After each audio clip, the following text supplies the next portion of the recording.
Donald Trump is literally all over the place. US President Donald Trump. Donald Trump is back at the Oval Office. Donald Trump. Donald Trump. Former President Trump and the future President Trump. Donald Trump. One moment you'll see him talking about acquiring another country's resources. President Trump has a demand for Ukraine. I told them that I want the equivalent, like $500 billion worth of rare earth, and they've essentially agreed to do that. So at least we don't feel stupid. Ukraine hasn't essentially agreed to do that. And the next we'll be talking about acquiring the world's largest island. Message tonight for the incredible people of Greenland. We need Greenland for national security and even international security, and I think we're going to get it. One way or the other, we're going to get it. But the biggest shock here is he'd been slapping tariffs right, left and center. His actions has caused stock markets to crash, people's investments to vanish. It shook the entire global economy. The world is thrown into a huge chaos. We are heading towards a huge trade war and the future remains uncertain. All because of one single man, Donald Trump. Ladies and gentlemen, the President-elect of the United States, the Honorable Donald John Trump.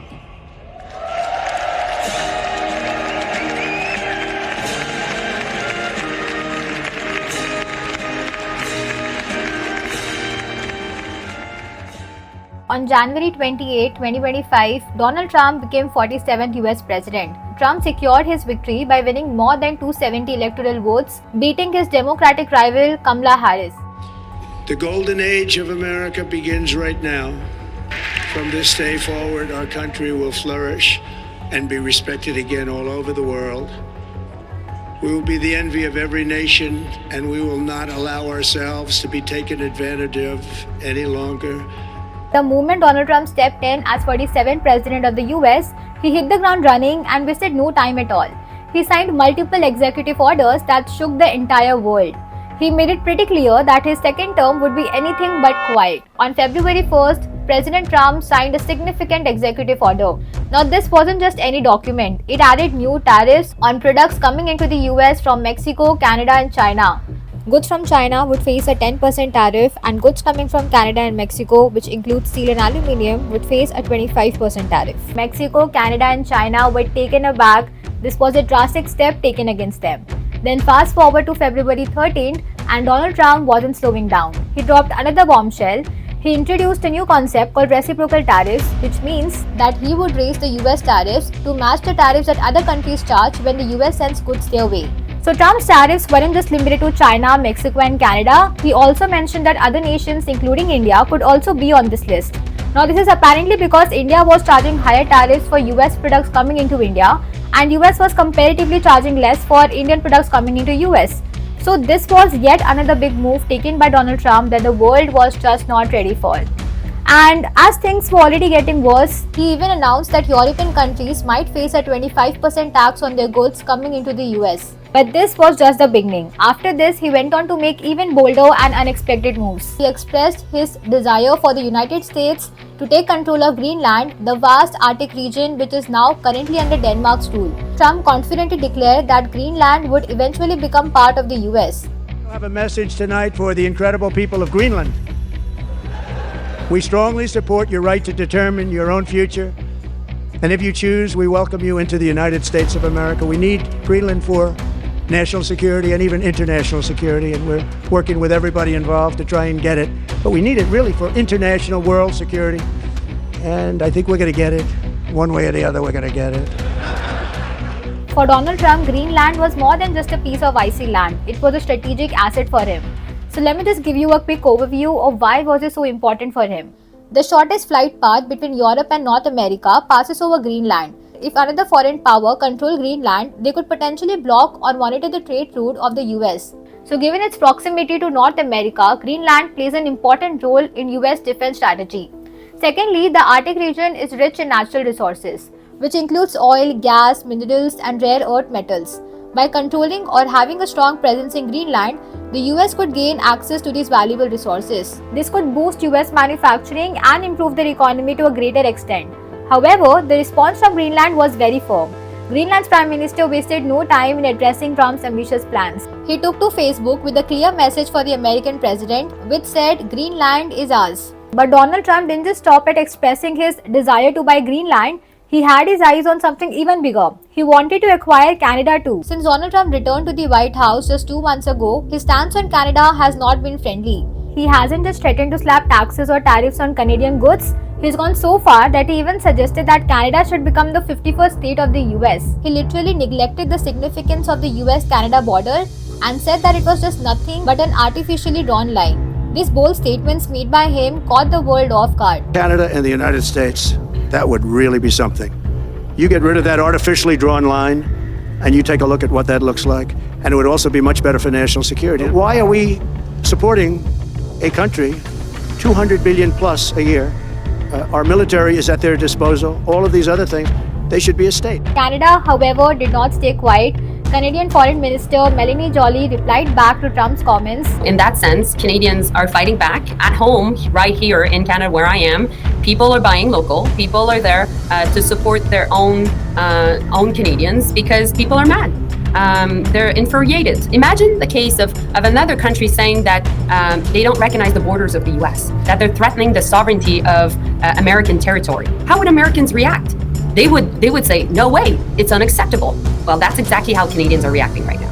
Now, these remarks only added fuel to the fire. It made things worse between the two countries that had long shared one of the closest partnerships in the world. Then, in a surprising and somewhat controversial move, Trump ordered to rename the Gulf of Mexico to the Gulf of America. Trump's decision to give it an American name stirred up debates across the world.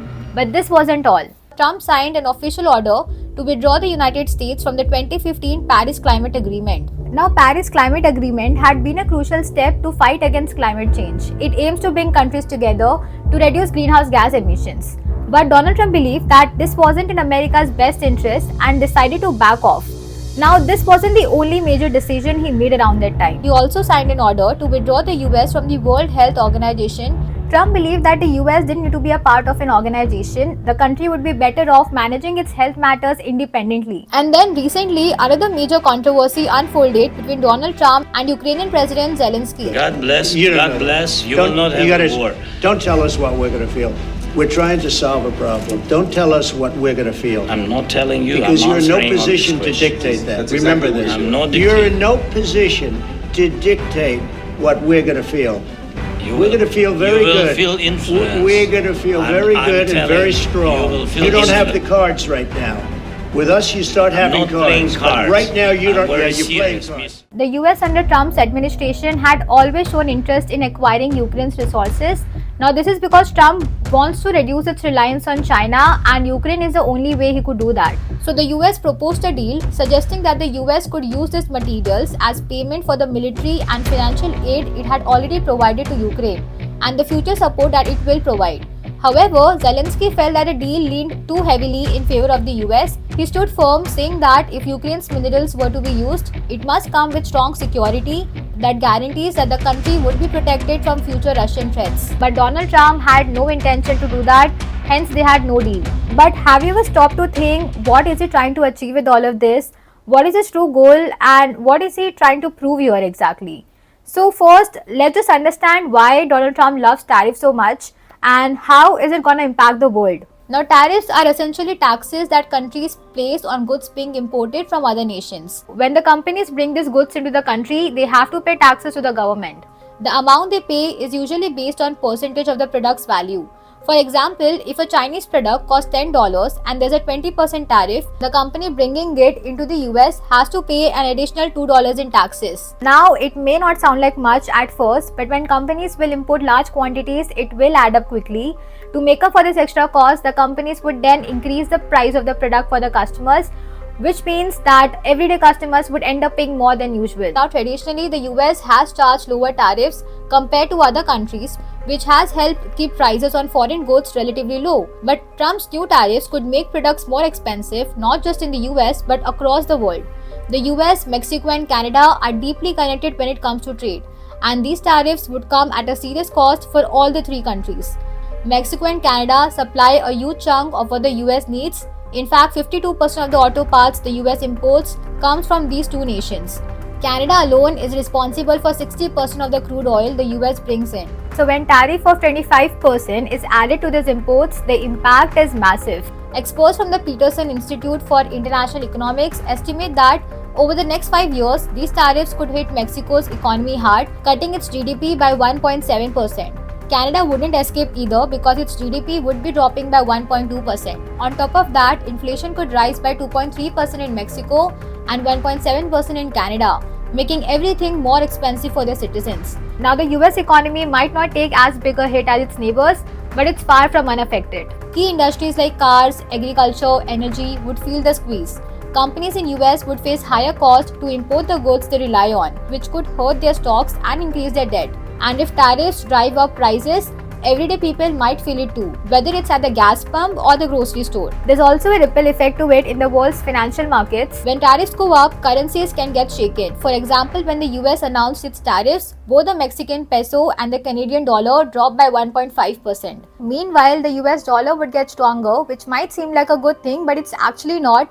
It will make American exports more expensive for other countries to buy, and this would add even more challenges. For China too, the economy is not looking good. China relies heavily on its exports, and with these new tariffs in place, the demand for Chinese goods could drop, shrinking their trade surplus. While China's manufacturing might take a hit, the country still has a strong grip on advanced industries like robotics, AI, and cutting-edge technology, which will keep it ahead in many ways. But ultimately, this back and forth was leading to a full-blown trade war because Canada and China weren't just sitting quietly watching. They were gearing up with their own strategies to hit back hard. Canada's Prime Minister Justin Trudeau called Trump's tariffs a dumb idea. He accused him of trying to hurt Canada's economy on purpose. So to fight against it, Canada announced retaliatory tariffs on more than $20 billion worth of US goods after Donald Trump's 25% tariffs on steel and aluminium. He gave a warning that if things didn't cool down, a full-blown trade war was still on the table. Meanwhile, Ontario's Premier Doug Ford took it a step further. He announced plans to hit the US with a 25% charge on electricity exports to certain states, and even hinted that if the tariff situation worsened, Ontario might cut off power altogether. And China also didn't take long to hit back. They fired their first shot by slapping a 15% tariff on key US goods. But the tariffs were just the beginning. China also ramped up the pressure by launching an antitrust investigation into Google, which showed that they were ready to go after major US companies. They even added several US firms to an unreliable entities list, signaling that these businesses might not be welcome in China anymore. Well, due to all of this, businesses and everyday people are now stuck in the middle. They will have to deal with higher prices, losing jobs, and not knowing what the future holds. And all this chaos caused by the action of one man, Donald Trump. But what exactly is his motive behind this? Well, in Trump's eyes, tariffs are more than just taxes. They are a powerful tool to strengthen American manufacturing, protect US jobs, and bring in more revenue. His logic is simple. By making it more expensive to import products from Mexico, Canada, and China, American businesses will be motivated to produce goods at home, which in turn will fuel the US economy. This is because in 2024, a huge chunk, over 40% of US imports, came from these three countries. But for Trump, the issue goes beyond trade. The tariffs are being used to address some of country's biggest challenges. Fentanyl, a dangerous drug, has been responsible for 70% of overdose deaths in the US. With the crisis worsening, the US has been pushing for more cooperation from Mexico to help stop the flow of these illegal substances across the border. Mexico's President Claudia announced that Mexico would remain patient and work things out with the US. So instead of jumping into a trade war, she took a different route here. She agreed to send 10,000 Mexican troops to the US-Mexico border to help stop smuggling. However, Canada and China have pushed back hard, denying any responsibility for the drug crisis. And lastly, the third issue, trade deficits and disputes. Now, trade deficit basically happens when a country buys more goods and services from other countries than it sells to them. In 2024, the US imported $505.8 billion in goods from Mexico and exported $334 billion, resulting in a trade deficit of $171.8 billion. Additionally, the US imported $412.7 billion in goods from Canada and exported $349.4 billion. which again resulted in a trade deficit of $63.3 billion. Mexico and Canada are the two countries the US trades with the most, but these trade deficits show that it's buying more than it's selling. And lastly, let's not forget about China's influence. Over the past 5 years, China has poured over $7 billion into Mexico. This growing investment, particularly in sectors like automobile and mining, has raised alarm bells in the US about China's increasing foothold in both Mexico and Canada. A major part of Trump's strategy was to challenge China's rise as a global superpower. For years, China had been growing rapidly, expanding its influence in trade, technology, and military power. Trump saw China as America's biggest competitor, and he believed that US needed to act fast to stop China from overtaking it.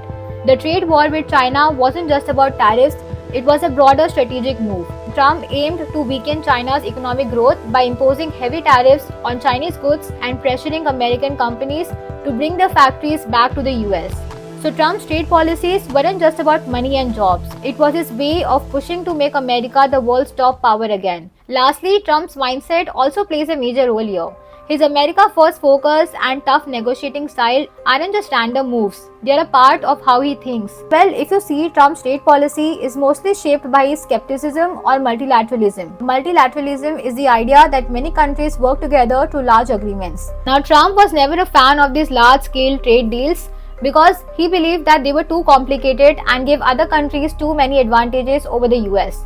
For example, in 1994, NAFTA, North American Free Trade Agreement, was a trade deal between the US, Mexico and Canada, which was signed to promote free trade between the three countries. However, it was replaced by USMCA, which is United States-Mexico-Canada Agreement, because NAFTA was seen as outdated and responsible for job losses in the US, especially in manufacturing. One of the biggest criticisms of NAFTA was that it led to the outsourcing of American jobs, particularly in manufacturing. Under NAFTA, many US companies moved their production to Mexico, where labor was cheaper, leading to job losses in the US.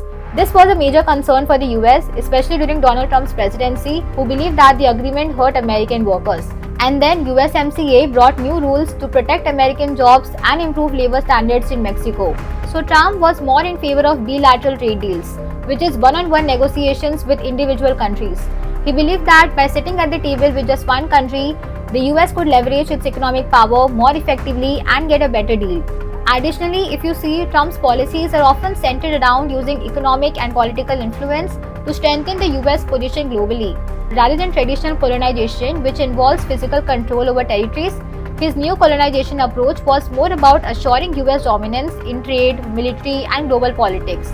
Trump's desire to acquire new territories such as Greenland, or even wishing to acquire 50% of Ukraine's resources, shows he wants to ensure that US had more influence and power over key regions economically and strategically.